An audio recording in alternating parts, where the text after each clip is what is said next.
Use your powers for evil. Your evil is mine.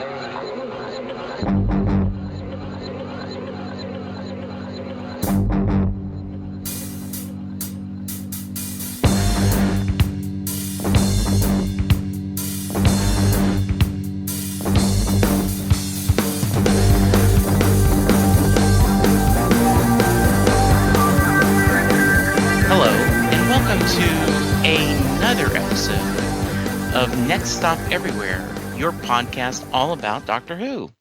Charles and I are here to talk before the flood. Hey, Charles. Hi, Jesse. How are you? I am good. We've got an interesting one to talk about. And what was funny is, we are not someone who gets a lot of feedback. We get a lot of nice compliments on Twitter, but we got actual emails about this episode. So I'm kind of excited. Yeah, we got a couple of special guest companions Yes. returning, at least sending us their thoughts on what's been going on with Doctor Who. So Yeah. looking forward to it. Yes. So let's get started early. Okay. What do you think? What's quick thoughts? My quick thoughts. I thought that as far as it being a second part of a two-parter, I thought it was mostly okay, although some of the resolution felt a bit of a cop-out. Yeah. So this is, I think, an example of what I fear about second, two-parters. Right. I don't think there was enough for one true episode, but I don't think there was enough for two full episodes. And so I was a little disappointed, especially because the first episode was so spooky and had all this story to tell. And then the second episode, you're half of it, you're in, an open countryside. There's not any spookiness.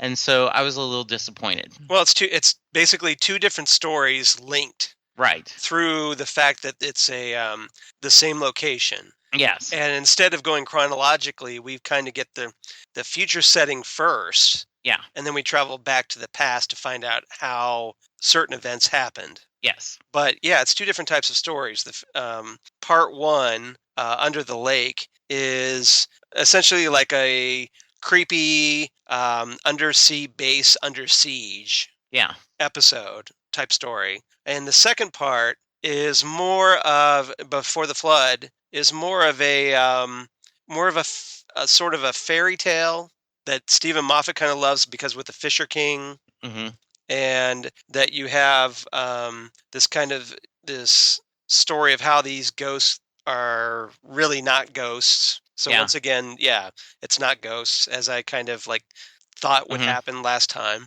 And we kind of get some interesting storytelling in the form of fourth wall breaking as far as the Doctor goes.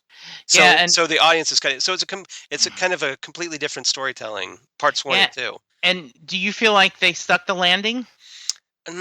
Sort of. I would say it's very wobbly. Yeah. And you're like, oh, they're gonna fall over. Oh, they're gonna, and they kind of stay up a little bit.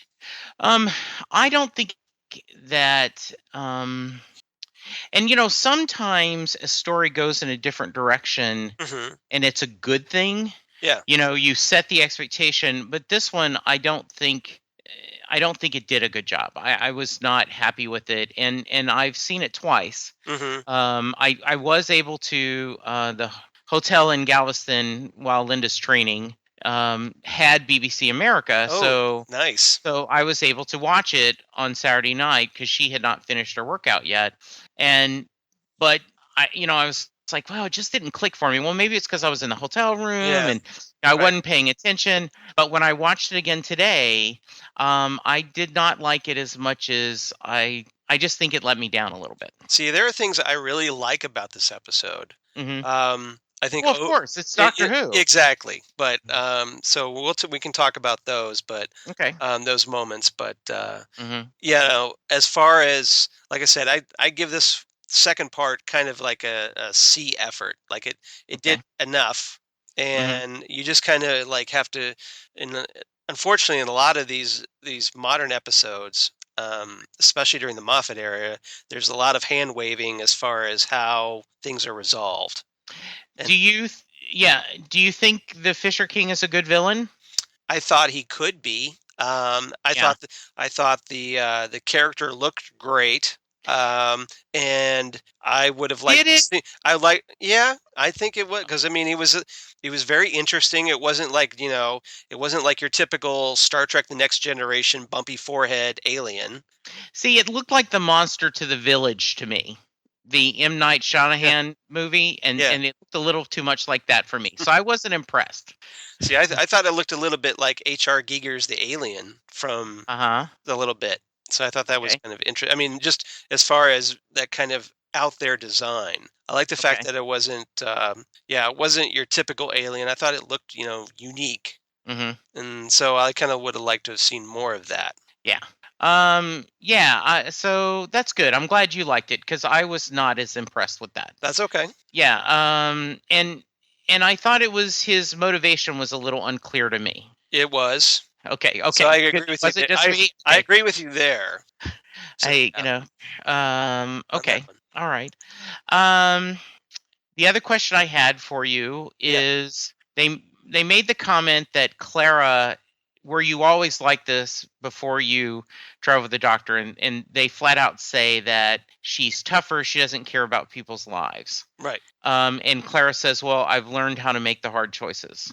Um, and, my friend who we've not had on the podcast yet, but I keep planning to have him, Lou, who I do the Farscape podcast with, and he does the Stephen King podcast, does not like Doctor Who because he feels like the Doctor is so callous with life. And we won't get into that argument now, Right. but it does seem that So not really a natural fit for a Doctor Who podcast then. right, yes.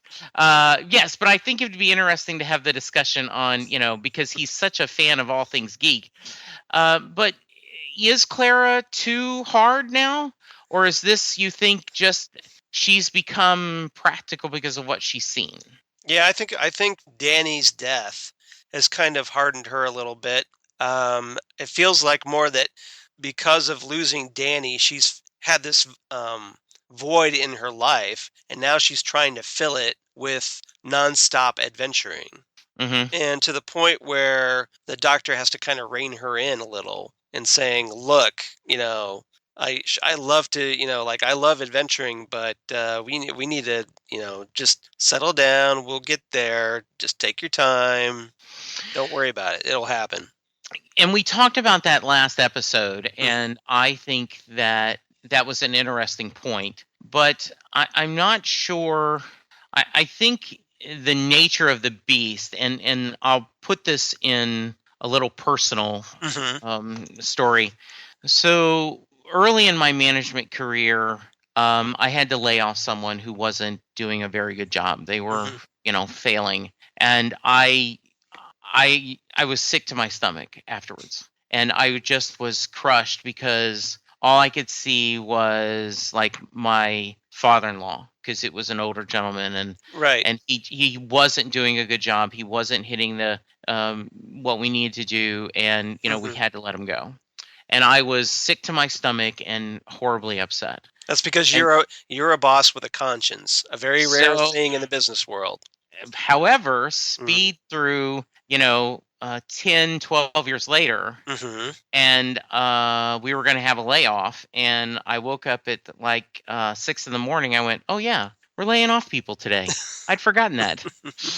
And the difference was I had understood that this was the job. The company needed to cut back to stay Right. afloat, and this was a business decision, and it was nothing personal.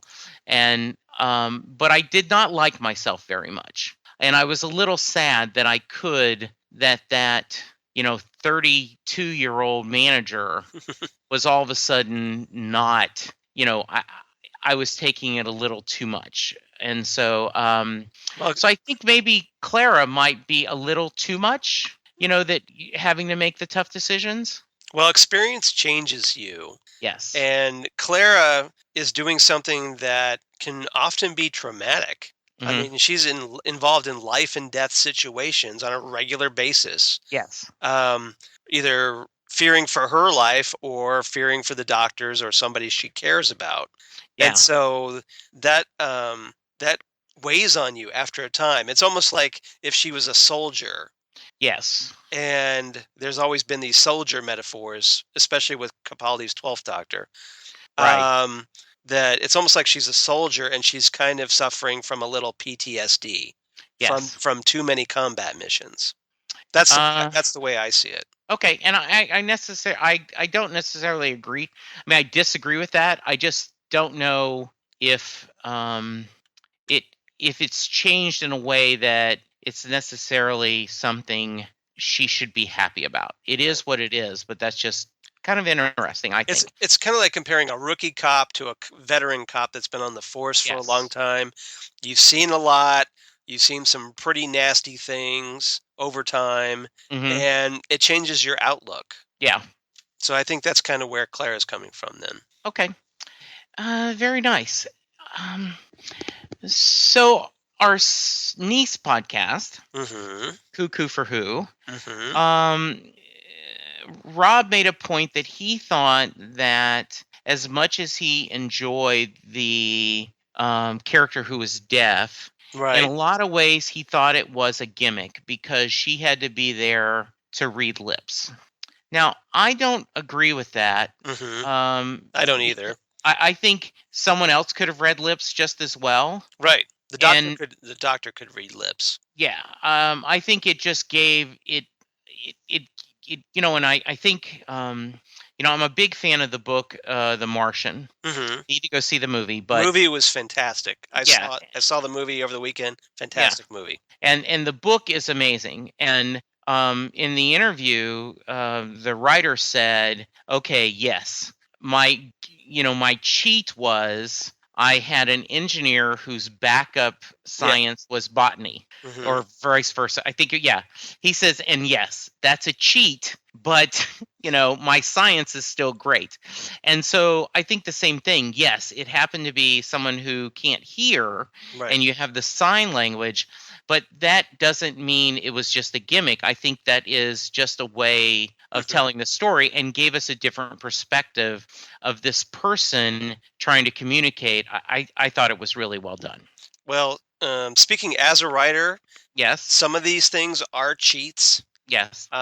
It's pretty obvious sometimes that they are cheats. In this case, with Cass, I just think it's great that there was finally a Doctor Who character that was deaf. Yes. And regardless of the motivations involved, it got a deaf character on the screen in a considerable role, and it wasn't just some throwaway thing, but it was actually a role with substance and character development because she had a love interest and all this. So, and that got a resolution. So, I think that's a good thing. Absolutely. And yes, it may have been a plot device, but it wasn't like I've got to have a deaf person to pull off this story. Right. There were other ways to pull this off. Yeah. And like I said, even like the doctor could know lip reading. That would have been a very easy out. Yeah. And he obviously does know lip reading because he was reading his own that kind of future hologram in the Bootstrap Paradox, where he's watching the hologram give him a message. So he obviously knows lip reading and could have done those scenes, but they instead gave those scenes to a deaf character, which I think was great. Yeah, I do too. Not that you don't have your opinion, Rob. We love you. Yeah. Just kind of doing it. Okay, here's Jesse on a soapbox. You've been outvoted, Rob. Two of us against one. Okay, I have a good friend who, when we're having discussions about work or things, he will hold up his two hands and he'll say, logical, supportive. Okay. Do you want me to be supportive of your rant, Jesse, or do you want me to be logical? Because if you're wrong, should I point it out? Right. So I need you to be logical. Okay, I will channel my inner Vulcan. Yes, not supportive. Okay. But it appears to me, Jesse Jackson, fascinating, that Moffat loves to introduce a great potential companion and then kill them off. I just think, because I'm going, man, O'Donnell is awesome. She's name dropping Martha and Rose and Amy, and she's so cool. She has military intelligence. She's talking about hanging the guy over, and then she's all cool when he walks away. She's like, "It's bigger on the inside. It's bigger on the inside. Bigger on the inside." And you're like, okay, this is a great character that maybe he can come back and visit to be a companion. Yeah. So yes? two logic points right off the bat. Okay. One, Stephen Moffat did not write this story. This story was written by Toby Whithouse. So that kind of takes Moffat out of the. Yes, he's the showrunner. The Stephen Moffat, but as far as we know, Moffat era. The Stephen Moffat era. But as far as we know, okay, Moffat did not have him have Toby Whithouse kill off. All right. Yeah. Fair enough. O'Donnell. Okay, what's your second logical point? Second logical point. Shona in the episode Last Christmas. Mm-hmm. Shona was very much a potential companion. Yes. Worked well with the Doctor to the point where I think, Shona would be a great replacement for Clara. Okay. Did not kill her off. Okay. At the end of the episode, so it's not a hard and fast rule. It's basically two instances. You've got Osgood and you've got O'Donnell. Okay. And now, granted, really good. Now, granted, these types of characters were essentially Doctor Who fangirls. Yes. So that were killed off. Yeah. So there's definitely room for concern, I'd say, but as long as we don't get like a third running, like this doesn't become a running thing that once a season, some Doctor Who thing. And plus, as far as we know, there's a chance that Osgood may not be dead after all. Good point. Very good point. There's logic number 3.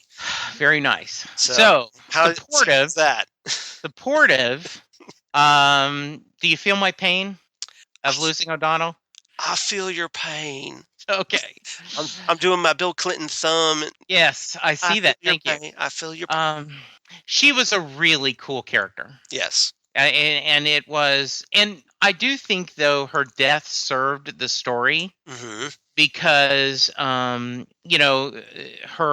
would-be boyfriend, tells them at the end, right? The other couple, and I'm drawing blanks on names, but that, and I thought it was a great scene where he says, "Translate for me." Yes. And, he professes that guy's love to her, and you could see the translator kind of, am I really doing this? And it was a really nice scene. Yeah, it was. And it was an innovative way just to get to the, oh, I love you too moment. Yes. So yeah, I thought that was kind of clever. It was very clever and kind of nice. All right. Had you heard of the Bootstrap Paradox before this episode? Yes. I had not. Yes. I had heard if I go back and kill my grandpa paradox a lot, but I had not.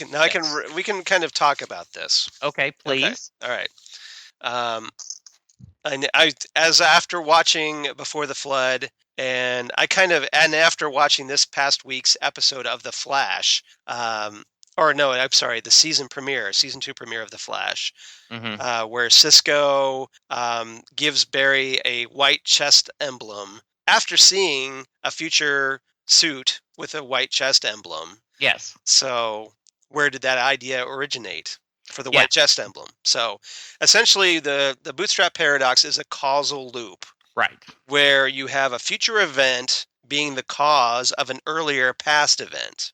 Yes. Through some sort of time travel. So bottom line, you've got something in the present that exists because of something in the future that time traveled back. That's the simplest way I can explain it. Yeah, and it I think they did a great job of discussing it. And actually, if you Google Google it. There actually is an article. Someone's like, okay, the doctor told you to Google it. Obvious you did. That's how you found this. And there's a really nice article about that. So, yeah.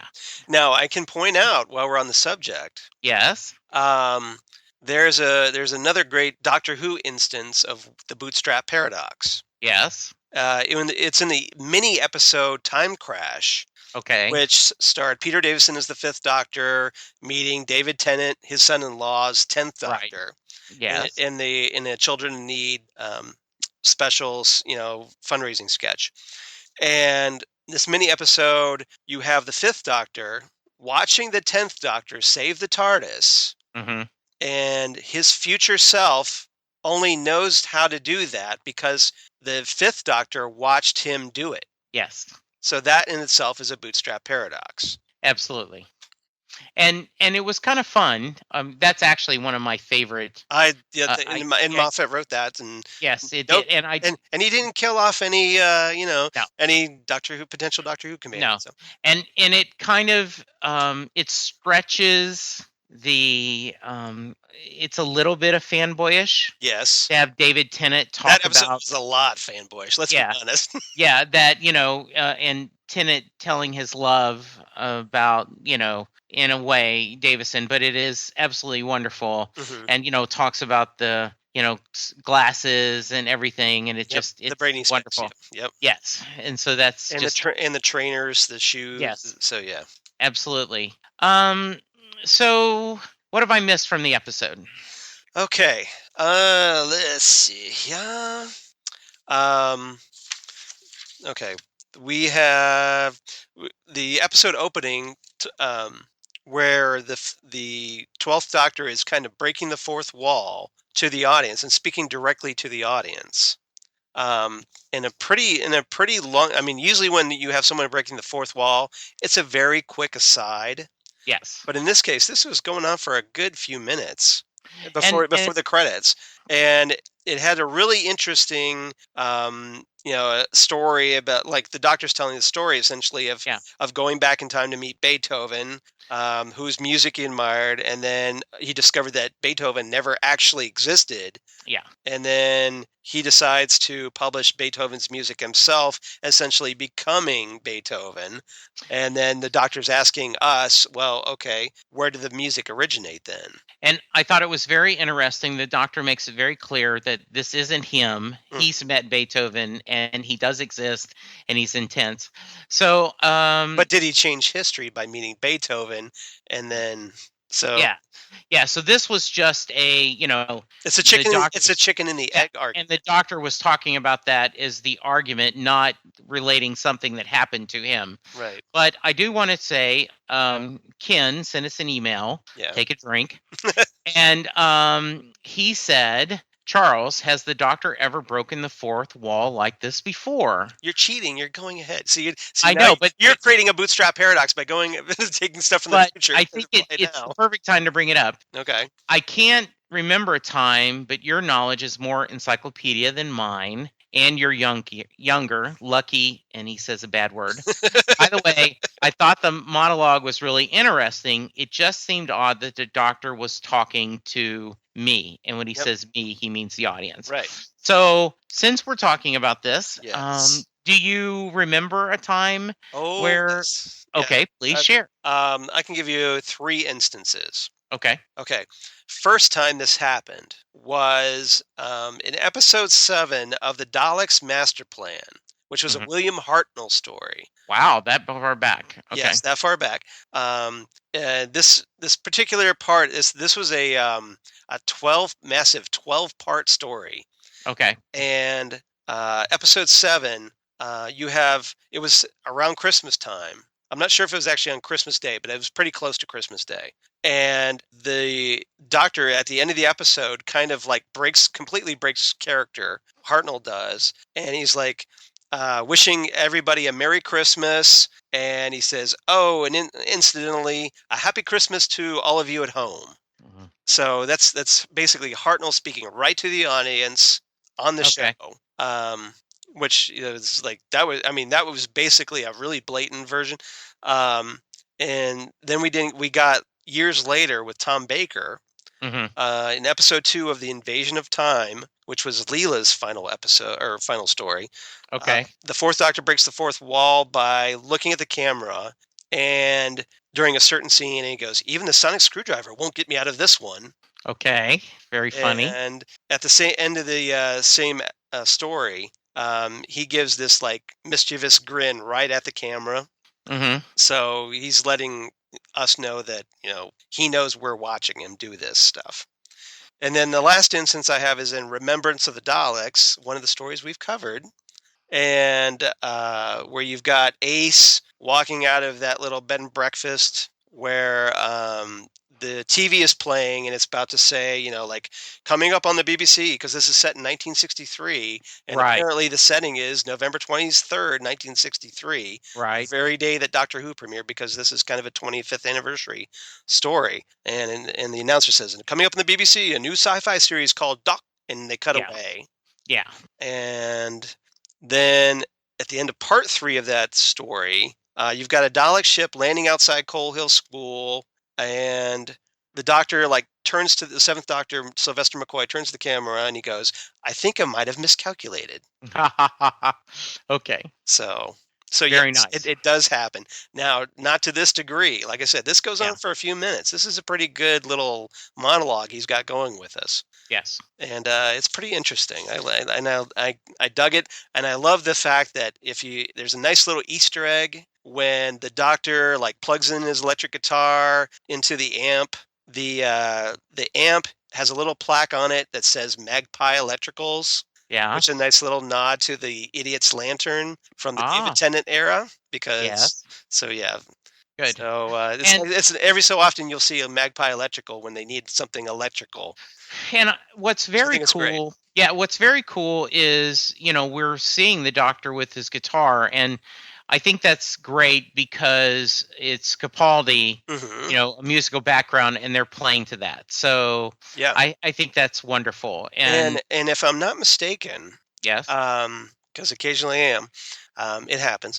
I believe Peter Capaldi himself was playing the guitar version of the Doctor Who theme in the opening credits, because if you notice, it's a guitar, because it leads in from that opening where he's playing. He starts playing Beethoven's Fifth, the riff, right? Dun dun dun dun. Yes, and then it bleeds right into the Doctor Who opening credits and theme. But this different arrangement by Murray Gold, I think, has guitar in it. Electric guitar, and I think Capaldi was the one playing the electric guitar on that. I'm not entirely certain, but I remember hearing something about that he was the one playing guitar in that opening theme music. Yeah, I think, which would be very cool. It is very cool. Yes, I agree with that. Absolutely. Because he was once in a punk band with none other than Craig Ferguson. Right. Who is also a Doctor Who fan. So that had to be a really interesting time. Capaldi and Craig Ferguson together. Oh my God. Absolutely. So what else did you want to talk about on the episode? I wanted to talk about the actual Fisher King. Okay. Because you kind of jumped off of that a little prematurely for my needs here. But I just want to give a little background, because a lot of people might not be familiar with the Fisher King. And the Fisher King is a character from Arthurian lore, or Arthurian literature, King Arthur. And where he's essentially the last of the long line who's been charged with keeping the Holy Grail. And he ends up getting wounded in legs or his groin, depending on the legend, the way the legend's told. And he's essentially capable of moving on his own. He becomes impotent and unable to father or support any kind of child, or like an heir, to carry on after his death. So all he can do is sit around fishing and hope he can get healed. So I think, the tying that into this alien, where he's kind of he's there and he's hoping to, and this is where the motivation gets a little fuzzy, right? Of what he's trying to accomplish, but basically he's trying to get these ghosts, create these ghosts, so that he can accomplish his goals. Okay. So he's kind of stuck there, and so maybe that's why the Doctor calls him the Fisher King. Yeah, I didn't get it. It was kind of a weak metaphor, in my opinion. Yeah, I think it was too. And like I said, I don't think he necessarily worked as a villain for me as much. So we'll see what happens. Yeah. Mm-hmm. And that's pretty much what I've got. Okay. I will. How about as we produce on the fly, Mm-hmm. I will read the rest of Ken's email, and you can read Heidi's. How's that sound? Okay. Okay. I'll try and do her voice. No, just kidding. Yes. Just kidding. Hi, Jesse and Charles. Hi, Ken. Yes, long time no talk. Ha! And the joke is he and I had lunch on the day we're recording this. I kind of gathered. Yes, I had a couple of thoughts about the episode and thought I'd throw them out since you haven't recorded anything yet. His first bullet point was the fourth wall. Yep. Second, Bastard's not a dirty word, by the way. Yes. I wasn't sure. Rob is keeps us on a tight leash about explicit. Technically, I am a bastard because I'm the son. I was adopted and of a couple that weren't married. So technically, I can be called a bastard and not take offense at it. Okay.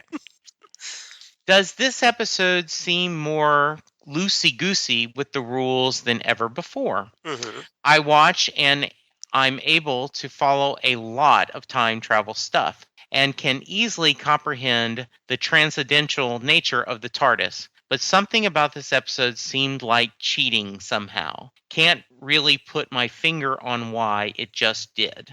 Any thoughts on that? Yeah, I mean, we kind of talked about that a little bit. Writing this off as a bootstrap paradox that existed because it will exist and comes back to exist does feel like a bit of a cop out. You're like I said, you're not really sure what the Fisher King's motivations were, and the only you do get resolutions. You do get like Cass and the interpreter guy fall in love, and he declares her love for her, and she plants one right on him. No hesitation there. So obviously she felt the same way. You got a resolution to O'Donnell. Sadly, she's dead. Yes. But it's Clara was kind of left sidelined in this second part after having a really strong first part. Which is his next point he's going to make up. I agree that in a little way, it felt like, okay, I've got this really good beginning where he tells the bootstrap story. Mm-hmm. So wouldn't it be a really good way to end that if I end the story with another circular logic? And kind of worked for that, whether it worked for the story or not. So I think the reason that he does that, Toby Whithouse, the writer I'm speaking, the reason he has the doctor explain this at the beginning, is to set us up for that ending, right? Because otherwise you'd be going, what happened, right? And he's explaining like it's a bootstrap paradox. Okay. Yes. So, what's a bootstrap paradox for those of us who, may not be into this kind of temporal quantum mechanics stuff? Well, Charles, I'm going to raise my hand and say that if they had not brought it up at the end of the episode, I may not have caught it. That it was, chicken or the egg thing, and so that's why I think it was a little bit of a weak ending, because it should have been, you didn't need to point a finger at it, I see what you did there, but we'll move on. But ironically, you said, you wouldn't have known unless he had happened, like what happened in the beginning gets showed paid off later. So sure, you're going to mention this, but in the second half, like the first, Clara's role seems reduced. I agree that it might just be because she was so big and strong in the first two episodes, but the second two seem to diminish her somehow. I don't know if I agree with that. I think that she had a pretty good role in the first half of this two-parter, and then I think it doesn't serve the story well. I've already been on record about that. If them dividing the action between the past and outside of the little closed base, and so therefore she's kind of, the role forces her not to be that active involved. So I don't know if that's the case. I think it's just the way the story went. What do you think? I agree. I think it's the story structure, because the doctor in the second part of the episode, or part of the story, before the flood, the plot is centered primarily around the doctor in the past. It's only the occasional, hey, let's check in with Claire and the gang as they deal with these ghosts. But the real meat of that second episode is with the Doctor. So that's kind of why Clara feels sidelined in this second episode. Yes. I think because it's just the story, the way it's structured, and tries to be something a little different. It's just the nature of the beast, essentially, and it just happens that Clara gets the short straw. Right. And his last point, Sonic Shades, well, in for $1, in for £1. If you can accept that he can cram all that power and versatility into an item roughly the size of a screwdriver, I guess he can smash it all into a pair of sunglasses as well. The control mechanism has always been obviously mental anyway, since all they've ever had was basically on-off switches. Sure would love to see his manufacturing facility inside the TARDIS. Ken and I talked a little bit about this, and his son Parker, who it is Parker and Ken watch Doctor Who every Saturday. They have started they started with the very first. Right. He talked about that on our... Yeah, and so they're going through, and Parker is not happy that the sonic screwdriver is gone, and he found great solace in your, hey, if just nothing else, relax. Yes. Just relax. It'll come back. And I also told Ken, I told Ken to Google, because Moffat has been on record saying, he's just having a little fun with the fans. And Ken does remember, and I'm sure you too, when the sonic screwdriver, all it did was move the screw up and move the screw down, and with that's kind of the way it was introduced. Yes, in the War Games. So thanks for the great podcast, Kenneth Schaefer. Thank you, Ken. I appreciate not only the lunch but the feedback. So we also got an email from... All right. That takes care of Ken. And we'll get to Heidi now. Good luck trying to read her email address because, damn, there's a lot of consonants in that one. Okay, so Heidi writes, "Hey, guys. I finally caught up with the current series of Doctor Who while I've been sick. So I decided to send you an email about the latest episode." Well, that's awesome. Yes. First, I am really enjoying Capaldi, and I'm happy for what appears to be a season of the Doctor and Clara just having fun, aren't we all? Yes. But I bet there is more to it than that. Well, we'll see, won't we? Yes. There have already been little hints that she is just trying to hide from him, or hide from having to face her feelings, and she's becoming a bit of an adventure junkie. Yes, I think that is what they're trying to do. I agree, Heidi. Yep. I enjoyed part 1 of this set of episodes. The ghosts are scary, which I like, as do I. Absolutely. And it was an excellent cliffhanger. Yes, it was. With Clara seeing the ghost of the Doctor and him leaving her behind. I agree. Now, onto Before the Flood. That was a very strange teaser with the Doctor breaking the fourth wall and talking to the camera. Google it. And yes, you have you've posted a photo, and I'm sure it's all over the internet of the Doctor saying Google it, but it just was awesome. Yeah, I just stumbled upon that really quickly. I posted it on our Next Stop Everywhere Facebook page, so check us out, guys. Yeah. And give us a like too while you're at it. And Heidi continues, "O'Donnell is a total Doctor Who fangirl! ! I love her! ! So, of course, she dies." Aha! See, Heidi supports my theory. So she is supportive, not logical. Continue. Well, we'll see, won't we? Yes. Because Osgood could blow that theory wide open. We can only hope. Yep. This is some serious timey-wimey stuff. There are paradoxes waiting around every corner. It's Doctor Who. Yes, of course there are. Yes, it is. This circular time travel and what came first is the kind that gives me a headache. But it's a good headache. I love that sometimes. And, I think yesterday's Enterprise is one of my favorite stories of, changing time and doing things. So, yes. Well, speaking for myself, one of the things I loved about Doctor Who, and I'm not continuing Heidi here for a moment, I love Doctor Who because it challenges me. Yes. It opens my mind to different possibilities and different ways of looking at things. Very few shows you're going to talk about the Bootstrap Paradox.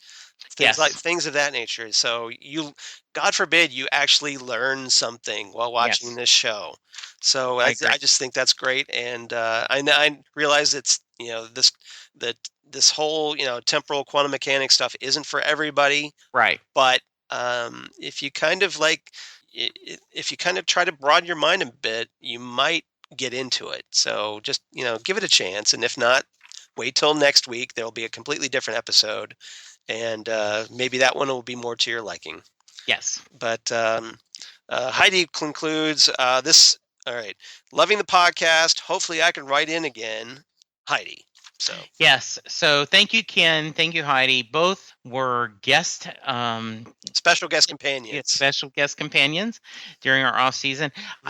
Charles, we do need to talk about somehow, and you and I's schedule has been very hectic, but I want to have an episode where we discuss our top 5 choices for companions, and we need to record that before they announce who's taking Clara's place, so that we don't no idea when they're going to do that. Yeah, though. Yeah, I know. So somehow we got to figure this out. So maybe we just need to make it a segment. Okay. And then that way we can get it in, because just not dwell on it too long. Okay. But I think it'd be a good discussion.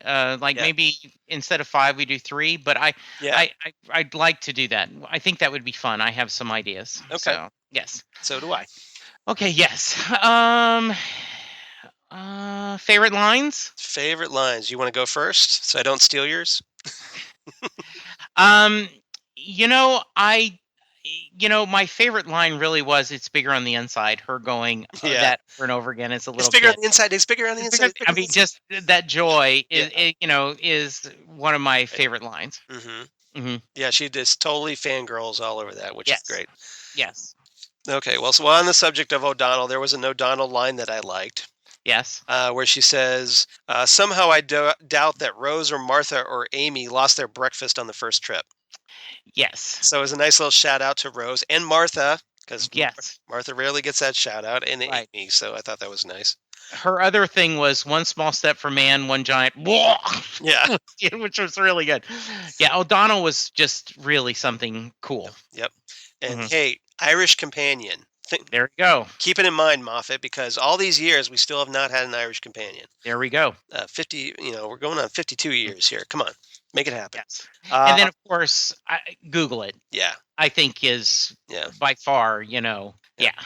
And I thought that the Doctor, of course, had a couple of great lines. First one I liked was, "Doctor, it's an honor. I've always been a huge admirer. This is a delight. Finally, someone worth talking to." Yes. Yes. That's exactly the way I feel about myself sometimes, but that's just me. And then there's a much more lengthier quote. Okay. Where it's basically like we kind of hit the climax of the episode 2 here, where the Doctor's confronting the Fisher King, and he goes, "Because you know what? If all I have to survive is to tweak the future a bit, what's stopping me? Oh yeah. The ripple effect. Maybe it will mean that the universe is ruled by cats or something in the future. But the way I see it, even a ghastly future is better than no future at all. You robbed those people of their deaths, made them nothing more than a message in a bottle. You violated something more important than time. You bent the rules of life and death, so I'm putting things straight. Here, now. This is where your story ends." Yes. Then he drops the mic and walks. Absolutely. So I love that. Very nice. So I'm going to rate it a 7. Okay. Certainly not failing, but just not as good as I'd want. And I'm going to give it 7 electronic guitar theme songs. You scared me there for a little bit, because you almost took mine. Okay. But I give this one a little higher. I gave it 8.5 out of 10 electric guitar amps from Magpie Electricals. Very nice. So Good. da-na-na-na, da-na-na-na. Do you have a reverse the polarity? I do happen to have a reverse the polarity. Wow, that is awesome. Who would have thought it? I came prepared because somebody, like I had a few extra days because of somebody, Oh, I don't think it's me this time, my friend. Who was Monday it? I wanted to thing, and Tuesday I wanted to I do. was ready to record Sunday, pal. So Yes, but Sunday I was driving from Galveston, Yeah. but we're on Wednesday because of you. Yeah. Well, actually, we're on Wednesday because of Karen because she Okay. was sick, so we got to kind of push back. Absolutely. But yeah, I'll take my share of blame. Okay. Just my share of it, though, not the entire. Absolutely. Absolutely. All right, so we're gonna reverse the polarity back to 1983, the 20th anniversary season with Terminus, the fourth serial from season 20. It's the Fifth Doctor era, so Peter Davison, my doctor, written by Stephen Gallagher, and this one it's a little unusual because it's part 2 of a 3-part story arc involving the Black Guardian, which is a recurring villain from the Tom Baker era. All right. He returns and he basically gets the Doctor's new companion Turlo, played by Mark Strickson, under his little control for a while, and his whole task is to have him sabotage things and try to kill the Doctor. So there's this kind of running storyline. So under the Black Guardian's orders, Turlo sabotages the TARDIS, causing parts of it to dissolve. And to save herself, and I notice I said herself, the TARDIS materializes on a spaceship carrying sufferers of a leprosy-like disease headed to a space station called Terminus. Okay. Now, the Fifth Doctor learns Terminus is a time ship. And this is where I get into my reverse the polarity here. And because of this time ship, fuel was jettisoned in the past, and the tank explosion caused Event 1, also known as the Big Bang, for those of you keeping track. Okay. And which hurled Terminus billions of years into the future. So the question is, okay, how did the universe exist to create the ship that went back in time and created the universe? So we have a Bootstrap Paradox. Boom. Yeah. Wow. How you like that? I like it. And it's also the final episode with Sarah Sutton as Nyssa, so we get to say goodbye to her. Ooh. Okay. So it's worth checking out. Okay. Very nice. Not the most amazing episode, but it's not horrible either. It's an average episode. All but right. it's got a Bootstrap Paradox, so that's my. There you go. Gotta love that. That's my reasoning. Absolutely. So, Charles, where can they find you? They can find me pretty much all over the place. I'm on Twitter at Charles Skaggs. I'm on Instagram at Charles Skaggs. I'm on Google Plus for all you crazy kids on the Google Plus, and I'm on Facebook, of course.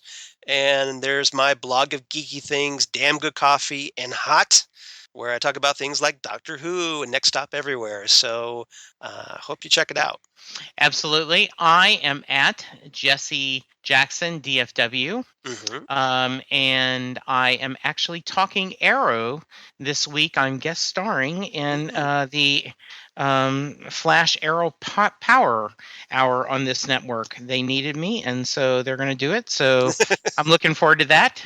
You need to come back to the Phantom Zone podcast. We do. We need to talk about it. We need to find a good time where we're not covering 6 shows in one episode. But yes, we need to have you back. Okay, very nice. I am not going to quote Bruce Springsteen, though I attempted. I have my Bruce Springsteen quote here ready to go. You have a Springsteen podcast. I'm just saying it's always a good time. This is the Doctor Who podcast. It's always a good time. And Peter Gabriel, I am ashamed with Peter Gabriel's awesome. Well, yeah, but that's like trying to say, that, never mind. I think there's a lot of people that would go Peter Gabriel for Bruce Springsteen. I'm just saying. They would be wrong. I don't think so. It'd be people saying that, they'd pick, Aquaman over the Flash. Well, that's just crazy. Yeah, exactly. There we crazy go. So my quote today to end, we're going to say keep hope alive and say every time the Doctor gets pally with someone, I have this overwhelming urge to notify their next of kin. Nice. So Rory agrees with my theory. Charles, thank you. It's a joy. Listeners, we appreciate it so much. Check us out on Facebook. Yeah, and give us a rating and at review. NextSmg on Twitter. Yes. And we're 4 episodes, so we're 1/3 through the season. Just like that. I just like that. So, hey, well, that means on the plus side, we got 8 more fun things to talk about, right? And we're that much closer to the Christmas special with River Song. So look at it that way. Absolutely. So thank you guys. We'll talk to you soon. Bye. Bye, everyone.